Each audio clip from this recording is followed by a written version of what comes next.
Here is the thing. If all of you will turn the adjustment on your ear, each moment of life experience in which you are focused, giving you new opportunity for identifying desire. What about that? In other words, no perfect moment.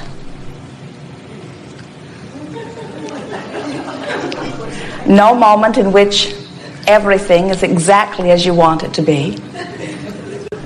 Continuing, adjusting moments,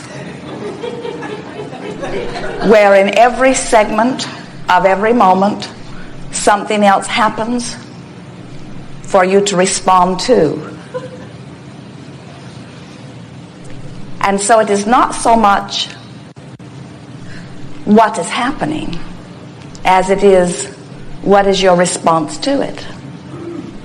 In other words, if you are waiting for the perfect moment in time where everything is just as you need it to be for your world to be a perfect world, then there will undoubtedly be some frantic adjustment, some frustration.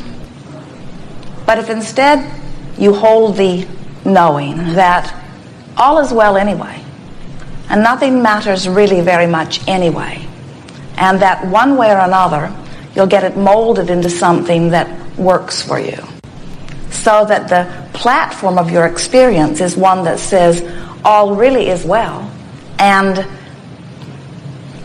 perfection is an illusion, but new desire is an inevitable result of contrasting life experience. And when you begin to realize that in every imperfect moment, and they all are, because we are eternal, in every imperfect moment comes the new clarifying preference. And as the new clarifying preference is born, and you do not stay doggedly focused on what has given birth to the preference, but instead you adjust and relax into the idea of what you have concluded that you prefer, it is amazing how quickly universal resources come round to accommodate you in your new desire. It is a wonderful thing how every consciousness, whether you are a full-fledged genius human, or whether you are a cell in a human body, or whether you are the one-celled amoeba in the ocean, or any particle within the universe, every particle is consciousness, and every consciousness is asking, and every asking is responded to, and every response can be received if you will relax and allow yourself to be a vibrational match to that which you are reaching for. Most of you have heard that on many occasions from us. Most of you are getting the sense of what deliberate creating is. And you are following us as we modify even the title of this gathering from Science of Deliberate Creation, science meaning it is always evolving, deliberate meaning you are consciously aware of what you are wanting and do it on purpose, to Art of Allowing, which really speaks more fully to what your part in deliberate creation is. Your part in deliberate creation is allowing yourself to be connected to the energy that is your source.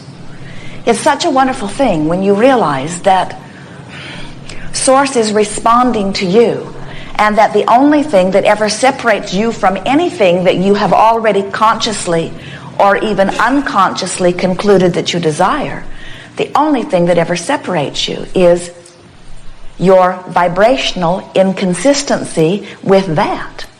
And the only way that you could ever be vibrationally inconsistent with your own desire is that you're focused upon something other than your desire. Sometimes physical friends have a hard time hearing that because they say, Abraham, no, I am not focused upon my desire. I know what I want, and I think about it often. And we say, are you really focused upon what you desire? Or are you focused upon where you stand in relationship to your desire? Are you focused upon the desire itself, or are you focused upon the absence of the desire? When you are asking for money, does the idea of the money that is coming thrilling you, or are you worried? That is the telling way, because if you are worried about the money that you are desiring, then you are inconsistent with the vibration of the desire. If you are worried about your health, then you are inconsistent with the vibration of your desire. If you are worried about your relationship or unhappy about anything, then you are inconsistent with the vibration of your desire. So as you begin to realize that the way you feel is your indicator of your consistency or inconsistency with your desire, of your allowing or your resistance to your desire, of your connection or your less than connection with your energy of source. So when we talk about allowing, the first place you have to start is with the premise that the only thing that flows is well-being, and I will allow it. That's what allowing is. Allowing is finding a way, any way, to find a way of focusing so that I can then be a vibrational match to that which I desire. And certainly, as has been very aptly demonstrated in this room here today, there are any number of things other than what you desire that could, in any moment in time, take your attention. But you are the ones that get to decide how much of your attention you give to what is, how much of your attention you give to what is coming, how much of your attention you give to the past that pleases you, how much of your attention you give to the past that doesn't please you, how much of your attention you give to the now that pleases you, how much of your attention you give to the now that doesn't please you, how much of your attention you give to the future that pleases you, how much of your attention you give to the future that doesn't please you. And the thing we so much want you to hear is that you get to choose, and until you decide that you get to choose, until you decide that you are going to choose, until you say, I am determined to feel good, which means I am determined, whether I am perusing past, present, or future, I am determined to be a consistent vibrational match to the energy of my source and to the energy of my desire, which means I want to feel good. It means even more than that. I'm going to feel good. It means I'm going to go to any length. I'm going to practice good thoughts until they are so active in my vibration that law of attraction becomes my very best friend. Because when you take the time, and it doesn't take much time, to focus upon something that feels good, and you sort of milk it, you stay there until you don't just sort of feel good, you really feel good. You stay there not just because you're trying to fulfill Abraham's request for finding 17 seconds that feel good, but you stay there because it feels so good to feel good. It feels so natural to feel good. And as you begin to practice thoughts that feel good, and make the conscious association between those that do and those that don't, and the deliberate determination to gravitate more and more to those that feel good, what happens is you begin to activate within yourself a vibration that matches consistently the vibration of your source. And then law of attraction only delivers to you those things that are a vibrational match to that. That's why the better it gets, the better it gets, the better it gets. It's also why the worse it gets, the worse it gets, the worse it gets. You saw, we focused only minuscule, only briefly upon something troubling. And did you ever see anything in your life? You open a vortex where you focus upon something unwanted, and law of attraction will amplify that again and again and again and again. The good news is that in any moment you can turn your attention to something that feels better. And the key is you must make a decision. I'm going to turn my attention before the conditions change. Because if you need the conditions to change before you turn your attention, the conditions usually get much worse before they get better.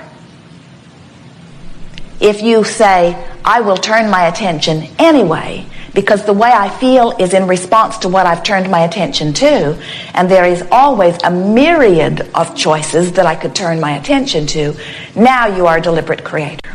If you are observing the condition of your environment and having an emotional response to it, you are a regurgitator of life experience. You are an observer and a responder too. You are creating by default. You are not doing it by deliberate intent, and you are certainly not using the guidance system that you were born with.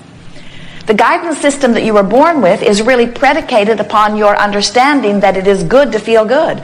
And sometimes that's a hard hurdle to jump when you've been trained in an environment that says good doesn't mean good. Good means moving towards something that ultimately you don't want.